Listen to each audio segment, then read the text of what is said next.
haseke hesena ha relemononde heseke mohosana hasene maha. Thank you, Jesus. Oh, Jesus. Thank you, Lord. Jesus. Thank you, Jesus. Jesus. Yes, Lord. Jesus. Hallelujah. Hallelujah. Mandibulise ke kotata, ndibulise komama, ndibulise kobhuti osisi uSunday school egameni elihle lenkosi Yesu. Amen. Ndingwakwamenziwa ke mina ke ndisindisiwe, ndixolelwe izono, ndacholwa nguYesu ngelinyelanga. Ndifumana elithuba ke ndimbulela uYesu ngalo, ndingalibazanga. Bengicela sijonge incwadi kaLuke chapter 23 sifunde uverse 34 egameni elihle lenkosi Yesu.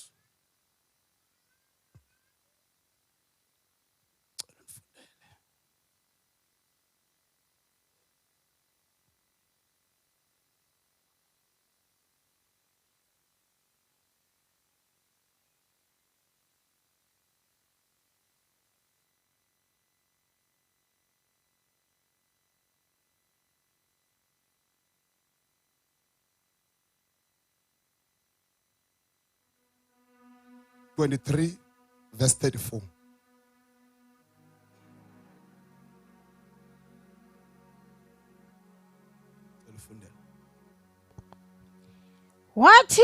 Wathi ke uYesu, bawo baxolele kuba abayazi into abayenzayo. Amen. Amen. Siyambulela kuYesu ngokufunda kwezwi lakhe.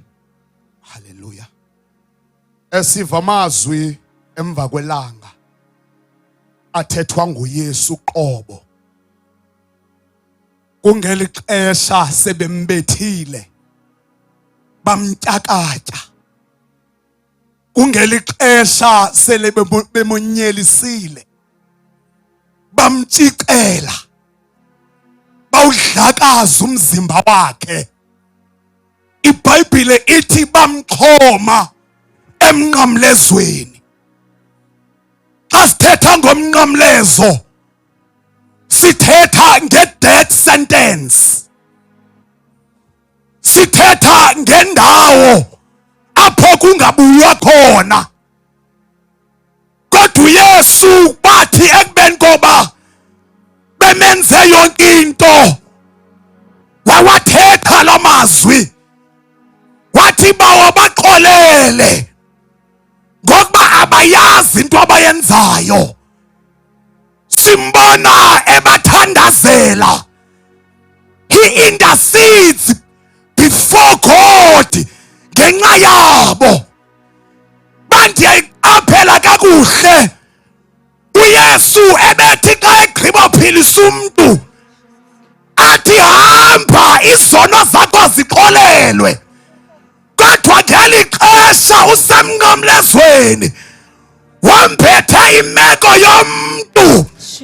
Uyathandaza uthi bawo baxolele ngoba bayazi into abayenzayo.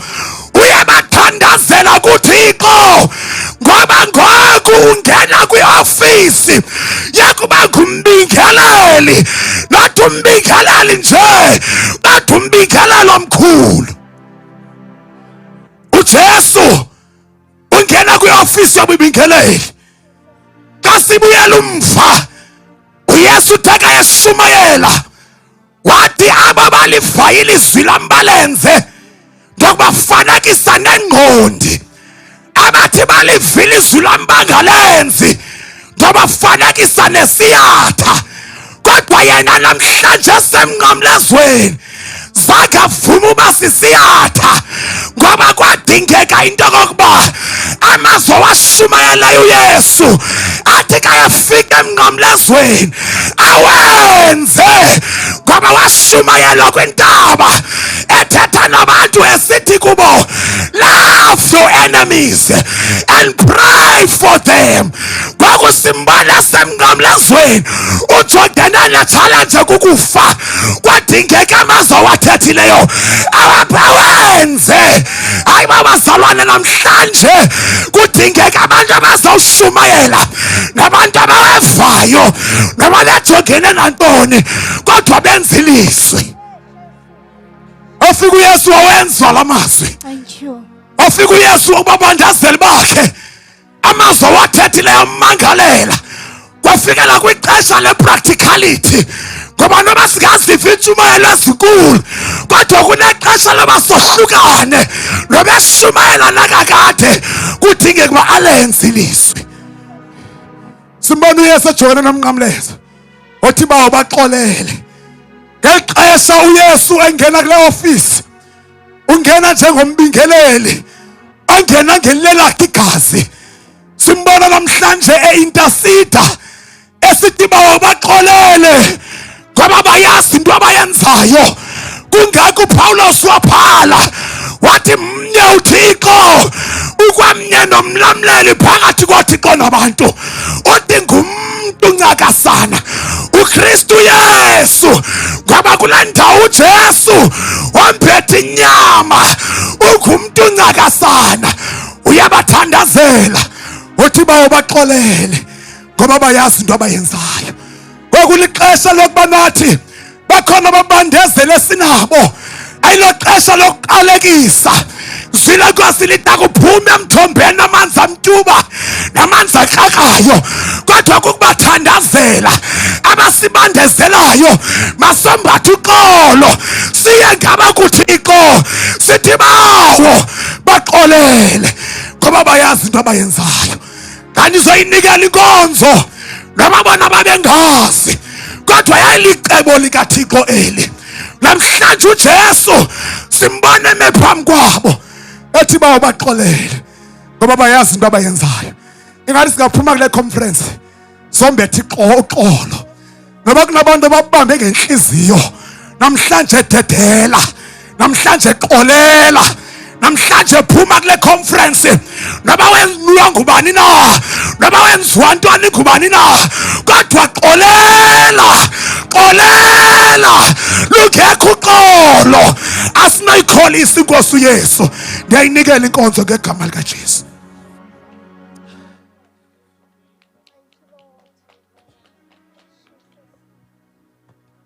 Ndabulisa egameni likaYesu waseNazaretha.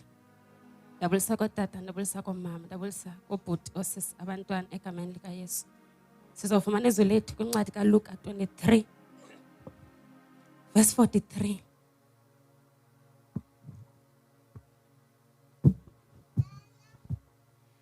uYesu wathi kuye, inene ndithi kuwe, namhlanje uyakuba nam eparadise. Hallelujah. Sifumana izwi lenkosi kwincwadi kaLuka 23. Lithi iBhayibhile yayizizona ezibini. Hallelujah. Ispeaker sisuka kule ndawo simveza uYesu njengomuntu onenceba. Hallelujah. Ngoba emva kwento zonke aye wazenziwa kodwa izwi lenkosi limveza ethetha izwi lokuqala esithi bawo baxolele. Amen. Wayenaka into yokuba mhlambe acela uThixo ngoba nantoni wayecela kubawo yayisenziwa. Wayenaka into yokuba acela into yokuba uThixo makabaqalekise okanye akasakwazi umelana nayo lento. Kodwa izwi lenkosi limveza njengoThixo nenceba. Ithi incwadi ye-Ephesians utyebe ngokwenceba. Hallelujah. Naw sifumana izwi lenkosi kwincwadi kaLuka apho sizabona khona into yokuba uDavide wayengaphosisi kwaye sithi unenceba engapheliyo. Lithi izwi lenkosi amabhada amabini I think ayasuka kwabantu babehleli behlukumeza uYesu ngoba into ebangela uba nditsho njalo lithi izwi lenkosi ibhada lokuqala lalisithi kutheni lento zisindise usindise nathi. Into ebangela uba ndithi lalithetha into lalifana nabantu babehleli behlukumeza uYesu into yokuba yonke la mazwi elibhadala lisemnqamlezweni lalithetha into eyayikade ithethwa ngabantu bangezantsi. Hallelujah. Ukuba kutheni into yokuba yayingabo babini ababebethelelwe andiyazi. Hallelujah. But lithi izwi lenkosi apho khona ndifuna sijonga khona kukwibhadi lesibini lithi iBhayibhile libonakala lisithi akumoyiki na wena uThixo. Hallelujah. Ndabona ukuba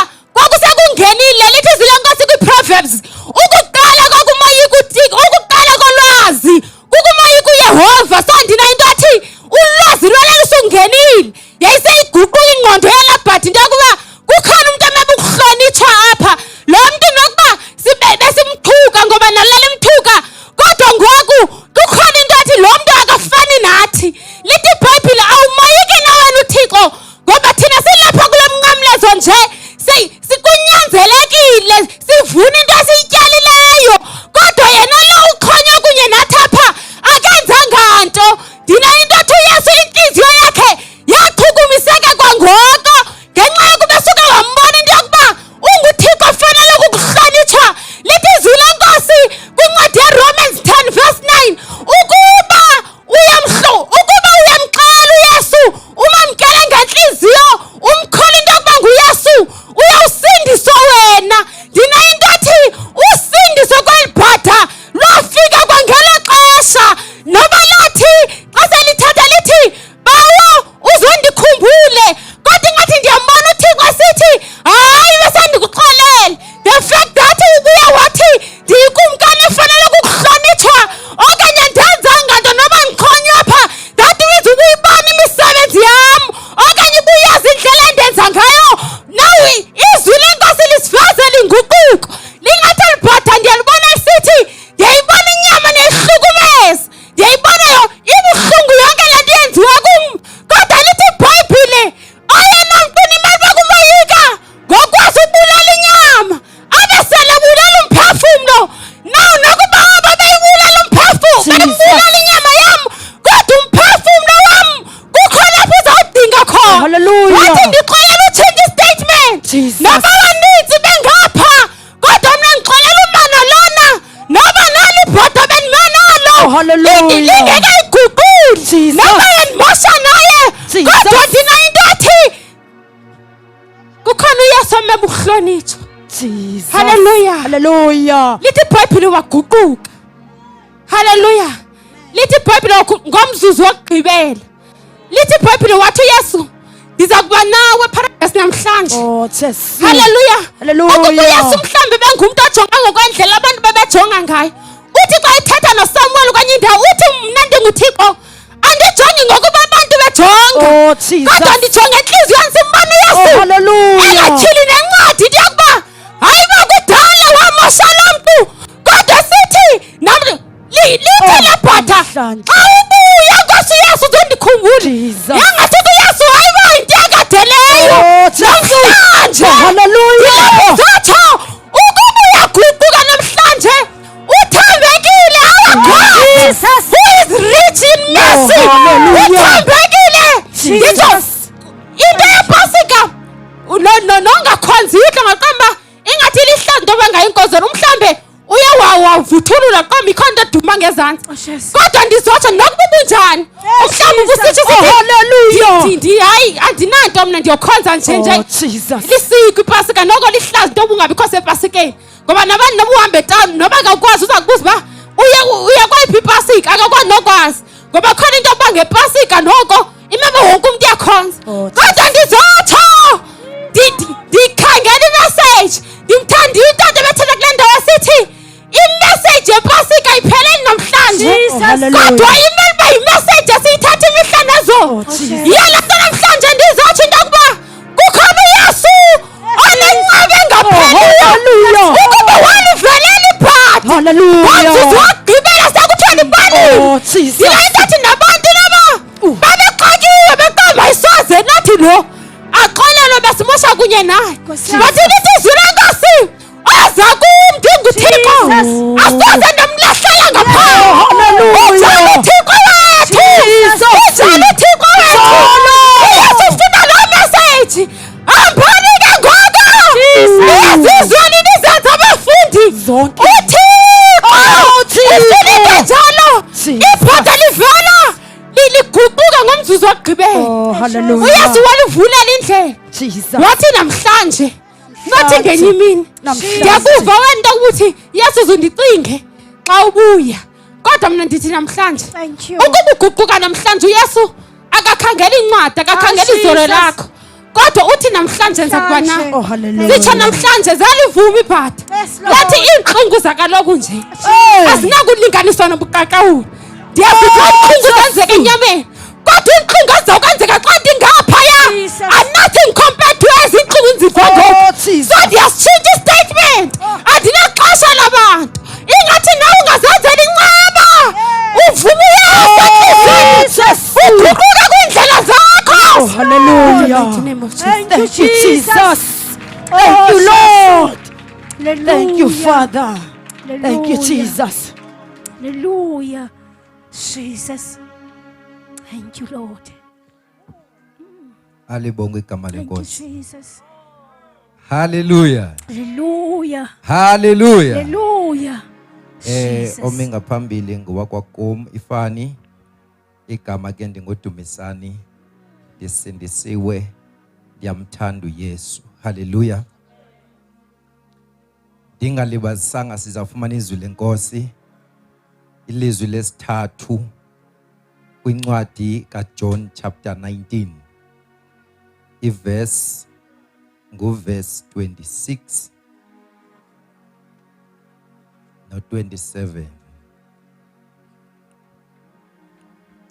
uYesu ngoko akumbona unina naye umfundi ebemthanda emikhona uthi kuye unina, mfazi, nanko unyana wakho. Andule athi kumfundi lowo, nanko unyoko. Wathi kwakwelo lixa umfundi lowo wamthabatha wamsa kwikhaya lakhe. Hallelujah. Amen. Xa sifunda apha kukhona indawo eBhayibhelini ethi usindiso malusetyenzwe lufezwe esimilweni. Bathi siva uYesu apha uthetha nomama wakhe uthi mfazi, akathi mama, bathi uthi mfazi nanku nyana. Malibonge igama lenkosi. Athi awugqiba kunyana athi nyana nanku unyoko. Apho uYesu utyhilekelwa yi-true identity yakhe. Jesu. Ukuthi kanye kanye ungubani. Yena uMaria ungubani. Malibonge igama lenkosi. Ngoba kakwazi ethenga umntana athi mfazi kumama omzalayo. But ngenxa yobu Yesu utyhilekelwe nguye wazifumana. Hallelujah. Ukuthi ndingubani. Ngoba wakhe wabuza abafundi bakhe wathi abantu bathi ndingubani. Wathi agqiba wabuyela kubo wathi nina nithi ndingubani. uYesu xa ungena revelation ngoYesu awukwazi uba ne-revelation ngawe nawe. Into ebangela uba uYesu atyhilekelwe nguye azazi uba bezothina emhlabeni. Ngoba uthi bazalwane xa abafundi bakhe bemcenga besithi kuye idla. Uthi uJesu kwam ukudla kukuba ndenze ukuthanda kowandithumayo. Athi awugqiba athi ndiwufeze umsebenzi wakhe. Now usesiphambanweni ke ngoku uzofeza la msebenzi abe uthunywe nguThixo. Uthi kuMaria nanku nyana. uMaria xa uyiva ivesi engentla ithi wayeme ngasemnqamlezweni kaYesu. Yayimithathu iminqamlezo, but uMaria wama. Ifamily kaYesu yonke yama ngasemnqamlezweni kaYesu ngoba kukhona laa nto kuthiwa yinimba. Wasikwa inimba uMaria, kanti usikwa inimba usikelwe umntu otyhilekelweyo ukuba ngubani. Malibonge igama lenkosi. Yabona xa ungatyhilekelwanga ukuba ungubani uzophila isalvation noba kanjani. Xa ungayazi into izeleyo emhlabeni uzophila careless. Wenze into oyenziwayo, udle ukudla okudliwayo noba wena uqualify uba mawukudle. Kodwa xa uzazi ukuthi wena ngubani awenzi noba intoni. Nyana nanku nyoko. Malibonge igama lenkosi. So in other words uYesu apha watyhilekela ukuba mna andingonyana kaMaria. uMaria wayedalwa ndim. uMaria ndandizisiwe nje kuba ndivele ngaye. So mna ndingunyana kaThixo. So xa utyhilekela ukuba ungubani nendlela yokuthetha iyatshintsha. Nyana nanku nyoko, nyoko nanku nyana, egameni likaJesu. Jesus, thank you, Lord.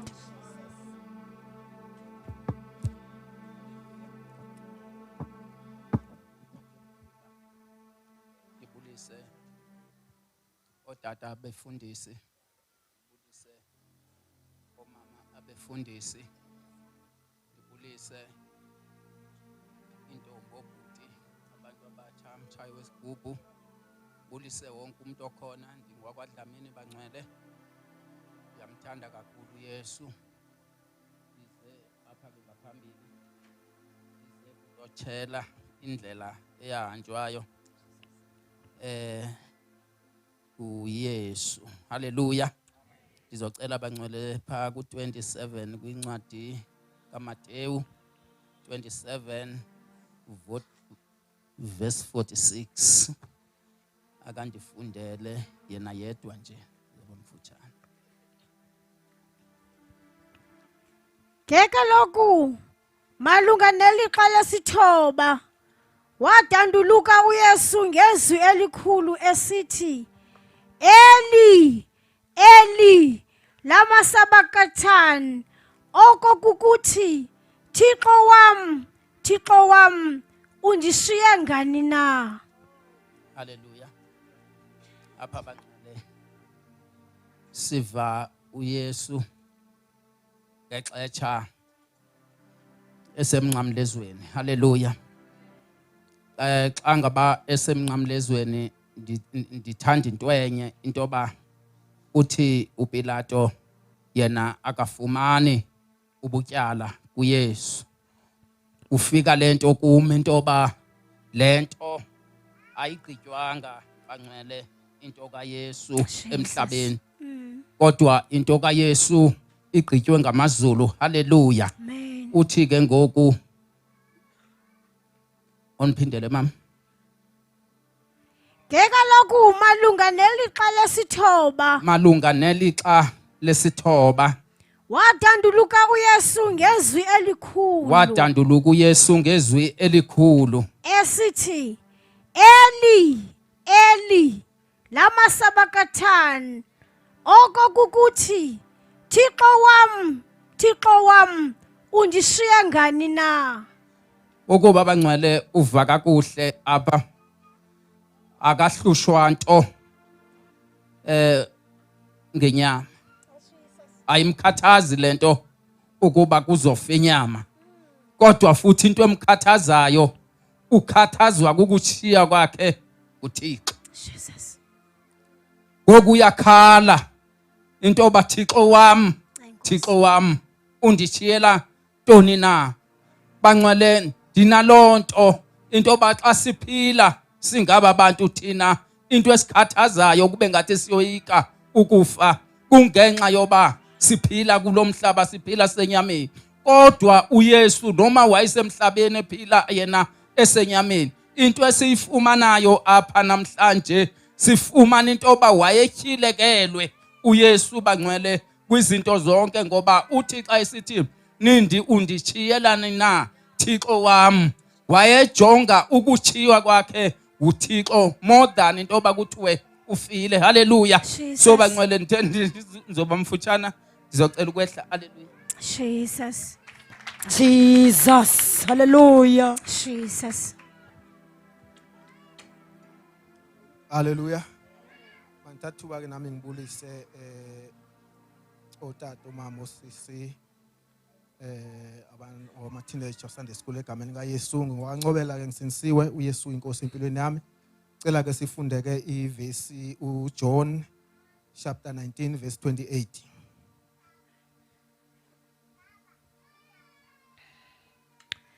Emveni koko uYesu esazi ukuba zonke izinto zifezekile, ukuze sifezeke isibhalo, wathi ndinxaniwe. Haleluya. Jesus. Lithi ke izwi emveni kwalokho sokwenzekile konke kuYesu lithi ke wayesazi uYesu ukuthi sekusigcwalisekile zonke izibhalo. Lithi ke wayesethi ke ngomile. uYesu woma sekwenzeke konke. Sezenzekile zonke izinto kuye. Wase ethi ke ngomile ngoba imibhalo yonke seyigcwalisekile. Jesus. Okusho ukuthi la kubethelelwa umuntu emnqamlezweni obekade enolwazi lokuthi kukhona imibhalo kumele mayigcwaliseke.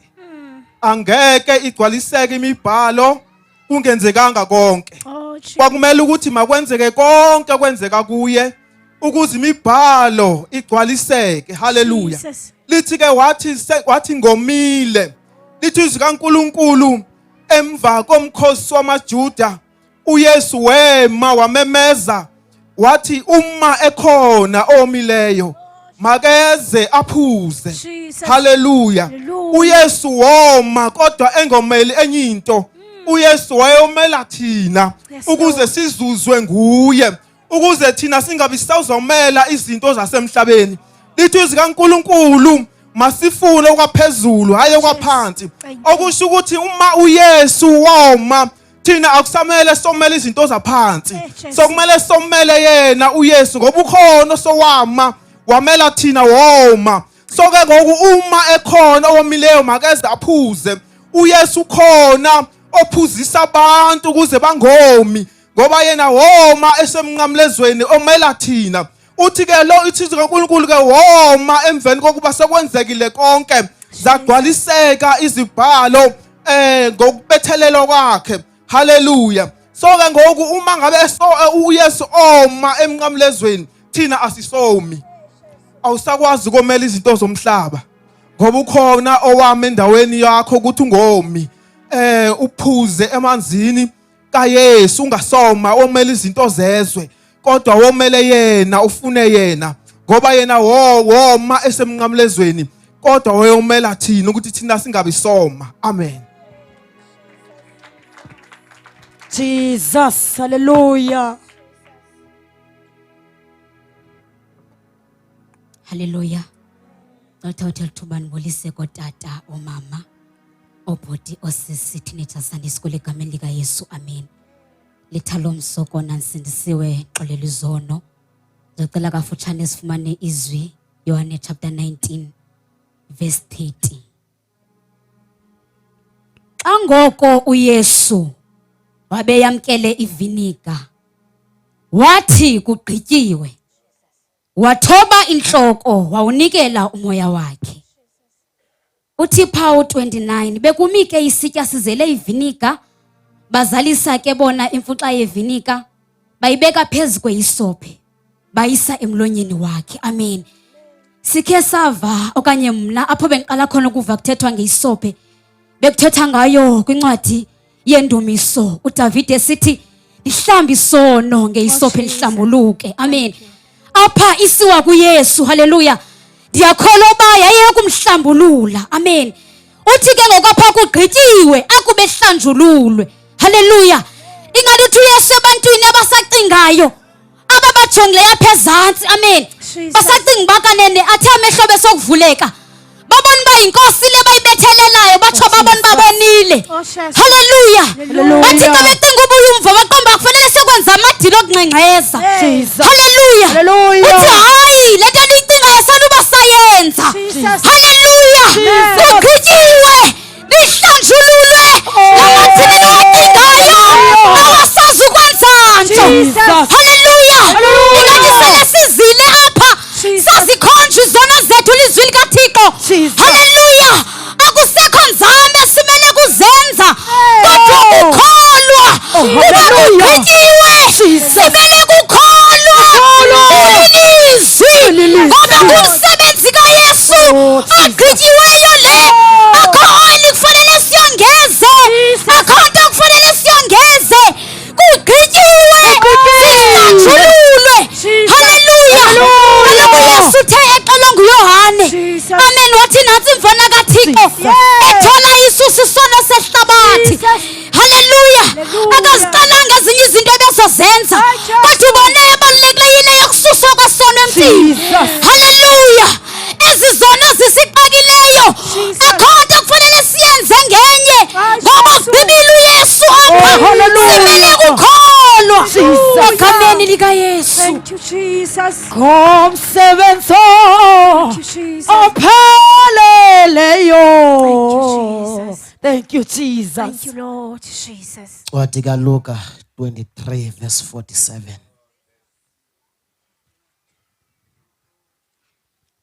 Unganifundela Luke 23 verse 47. 47.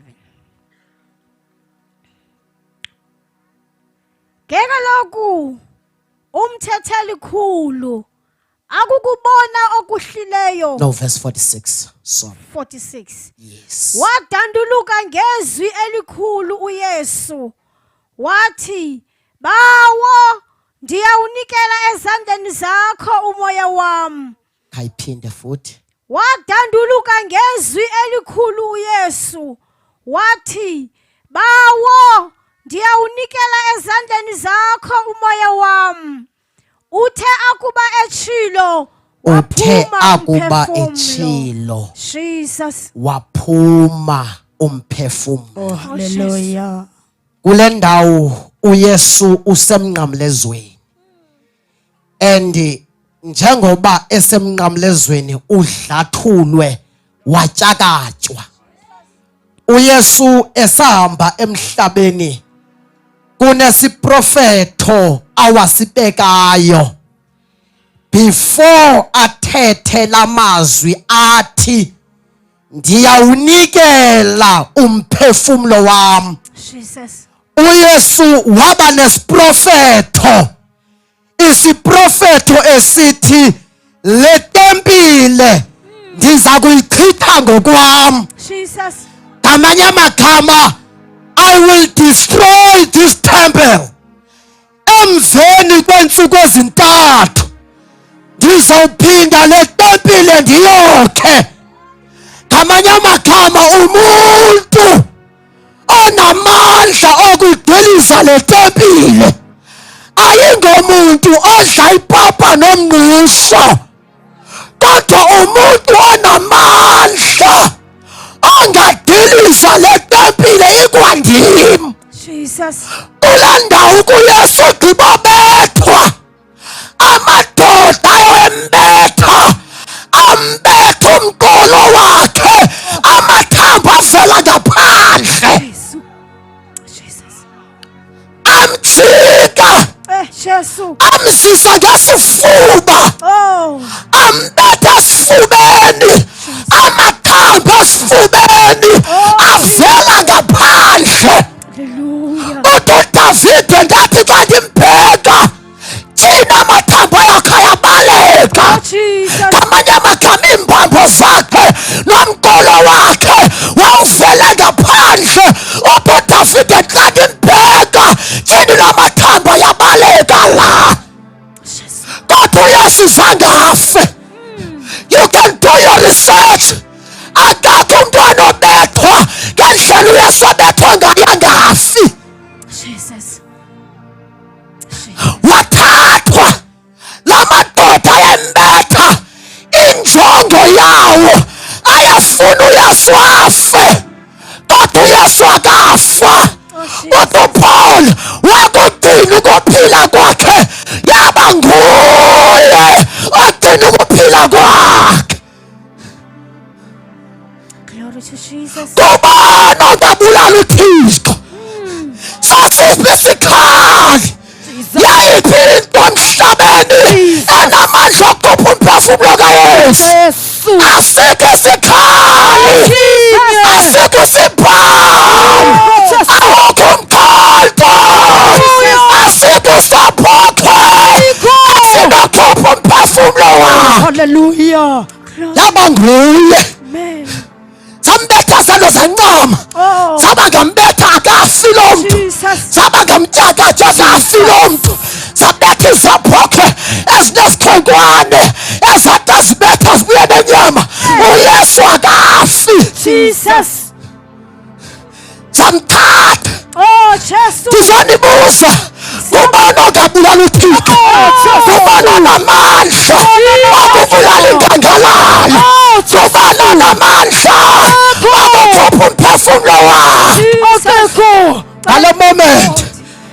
Hallelujah. Oh, yes, Lord. The last man standing. Jesus. His name is Jesus Christ. Yes, Lord The last man Jesus. standing. Igama lakhe nguYesu. Yabanduya. Athibawa. Yawunikela. Nayabanduya. Amamandla. Yalisilakhe. Linamandla. Liyaphila. Libukhali. Hallelujah. Jesus. Thank you, Jesus. Yayinguye onebango elinobunzulu Thank you, Lord. loku vulama sangosili ngelizulu zonke intshumayelo ashumayele uJesu Jesus. ushumayele inyama eyambele Oh, Jesus. phela ke intshumayelo bayishumayele nomahluko le ekhule impahla wakhula nenyama Jesus. Hallelujah. intshumayelo yayinomahluko Jesus. ezinye ushumayele hamba ngenyama emhlabeni le wayishumayele eqhonyiwe ephakathi kwezulu lomhlaba Jesus. oh Jesu Hallelujah. into yokuqalisa nayo uthi bawubaxolele Jesus. ngoba bakwazi obuwabenzayo Jesus. ngoba ngamaphandle ndihlanganisa abaphezu kwam Yebo Nkosi. ndibahlanganisa labasezantsi kwam Jesus. ngoba bengaphezu kwam Jesu. baxabene nabangaphansi kwam Oh, Jesu. into lokubahlanganisa inye luxolo oludlula konke uqondo Oh, Jesu. bawa Jesus. baxolele Hallelujah. ngoba bakwazi abakwenzayo Thank you, Jesus. uthi number 2 ngoba lamazwi ngamazwi athetha phansi nomuntu wonke lapha endlini esazele esiphilayo Jesus. Hallelujah.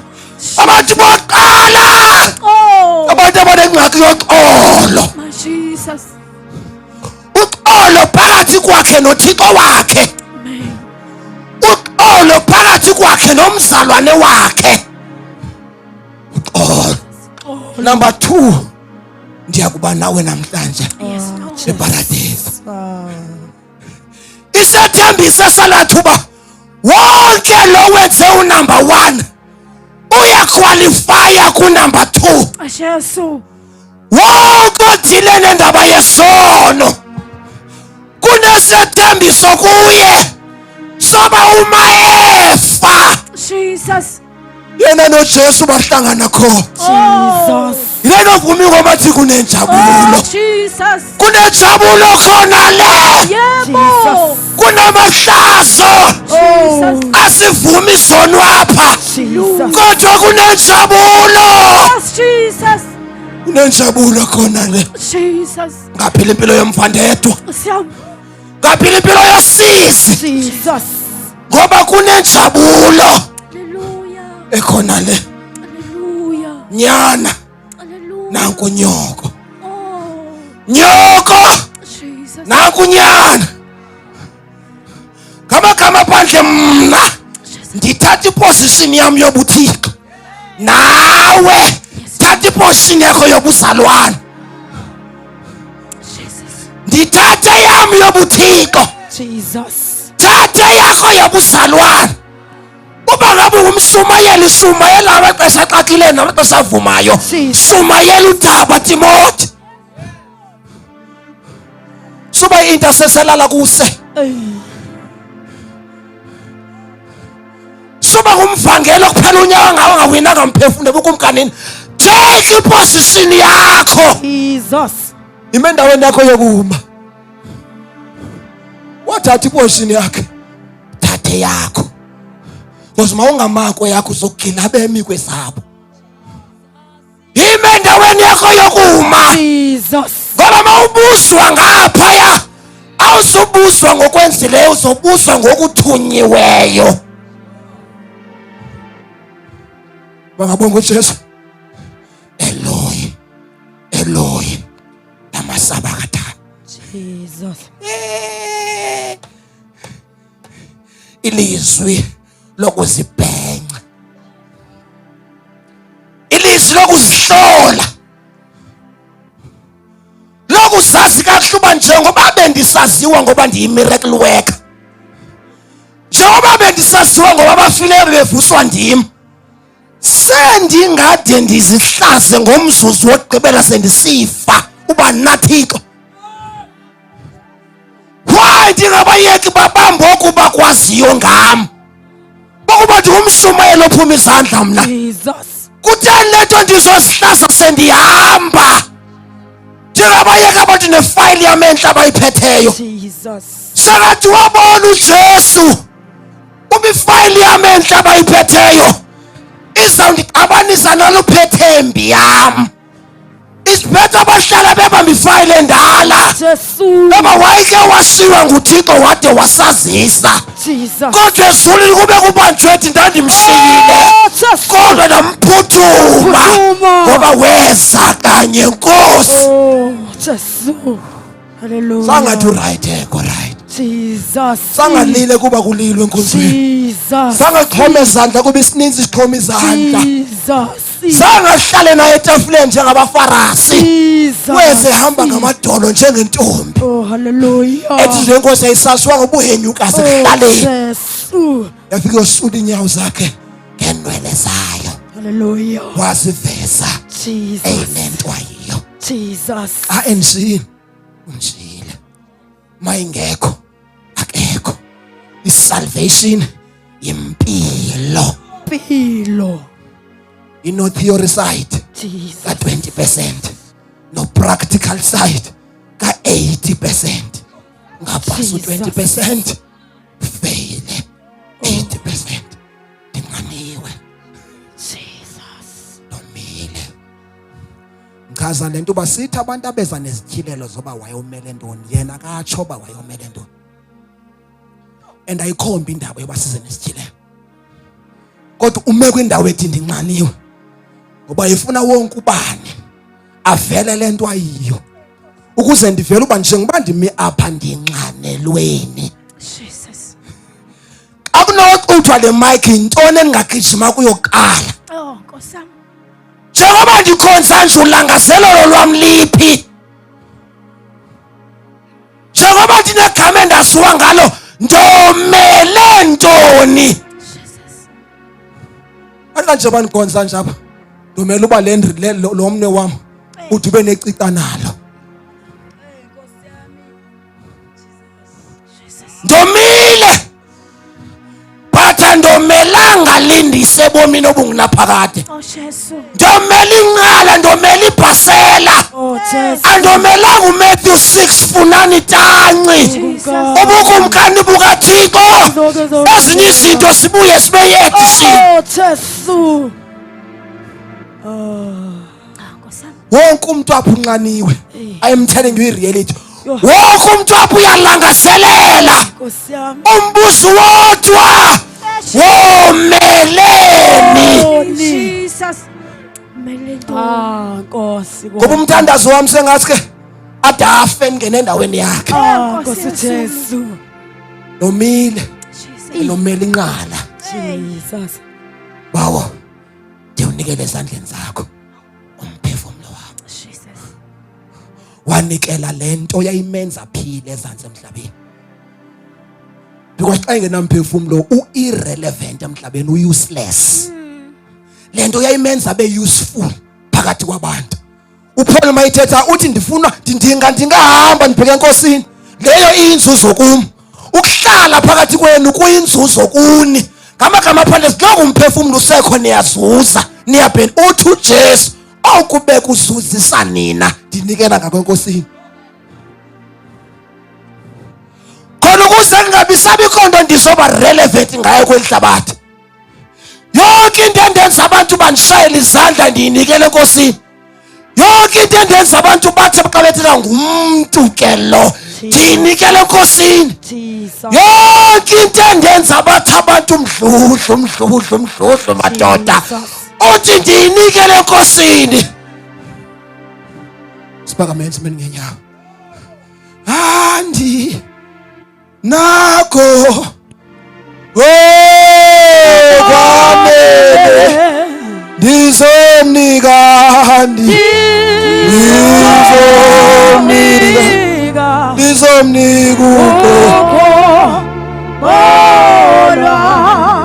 Vunithandaza nabantu eministry of us. Jesus.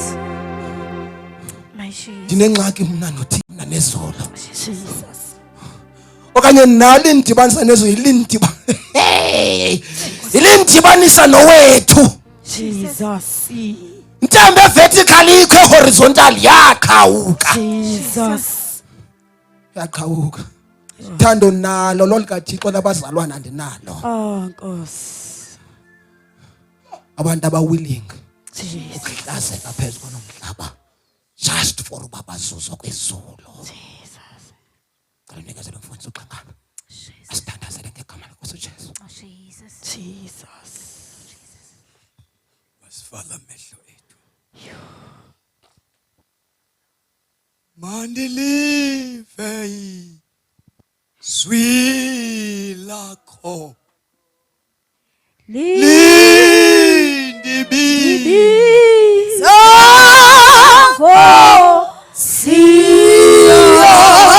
Thetha nami, umoya wami uzisuse,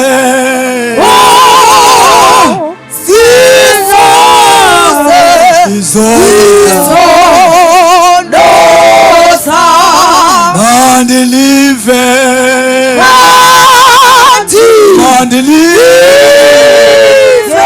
izwi lakho. Indibiza Nkosi,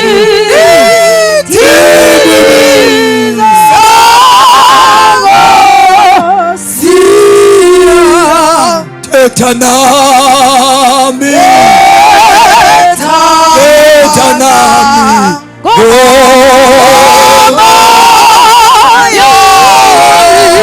umoya wakho uzisuse izono thetha nami, thetha umoya wakho uzisuse izono thetha nami, thetha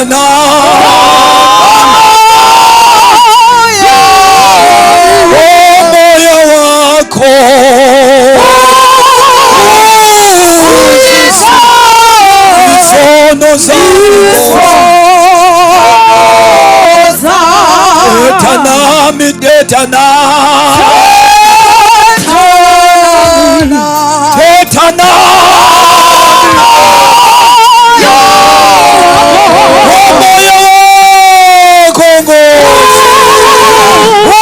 uzisuse izono sithandaze sonke ulungile ungokuthunyiswa ungokuphakanyiswa. Ngidinga inkosi indincede ndixolele izono zami. Ndiyamfuna uYesu asindise impilo yami. Ubukhona uthi inkosi uYesu nansi impilo yami ndiyinikele ezandleni zakho. Ngicela uphakamise isandla sakho uthi inkosi susa izono zami. Ndingumoni, ndifuna usindiso, ndixolela amatyala ami. Ngicela uthandazele umuntu othi Jesu ngena ngaphakathi ndihlambe namhlanje. Phakamisa isandla sakho sithandaze. Umuntu othi andifuna uphuma ngixabene noThixo, andifuna uphuma ngixabene noThixo. Phakamisa isandla sakho sithandaze. Uvala amehlo wakho. Ngicela ungena kwabendlu kubantu abathi inkosi ndinguyelo, andinaxolo nabantu, ndive kakuhle, ndifuna ukulungisa indaba yami noThixo. Ndiyakhonza kodwa ndasiwa nguThixo. Andikwazi ukuxolela mntu, andikwazi ukuxolela mntu. ubukhona ndicela uzothatha amandla, ndicela uzawuvuma kuThixo ukuba yakhe inhliziyo yakhe ibe noxolo, ngoba iBhayibhile ifungile ithi akukho namnye unokuyibona inkosi engenabungcwalisa, engenalo uxolo. Noba wenziwani ngabantu kodwa unyanzelekile ukuba inkosi yathi sesemnqamlezweni, iva inhlungu somnqamlezo, yakwazi ukubaxolela abantu, yabathandazela abantu abayihluphayo inkosi. Nawe mntaka baba ungakhonzi uyilento uyiyo, izothatha uxolo lenkosi. Kulilize ukuye ePasikeni uva amazwi asixhenxe, ushunyayezwe ngomnqamlezo, kodwa inhliziyo yakho ungayifuni ukuyivumela. Ungafeli ekungaxolelanini. uThixo wakuxolela ukuze nawe uxolela abantu. Uthi umthandazo siwuthandaza usixolele Thixo, kuba nathi siyakwazi ubaxolela abantu. Ake sime ngenyawo sonke etendeni, funa uthandaze labo bantu abeza kuthi kwabathi inkosi ndiza kuwe, ndiyakukhonza kodwa andikwazi ukuxolela umuntu. Ndiyakwazi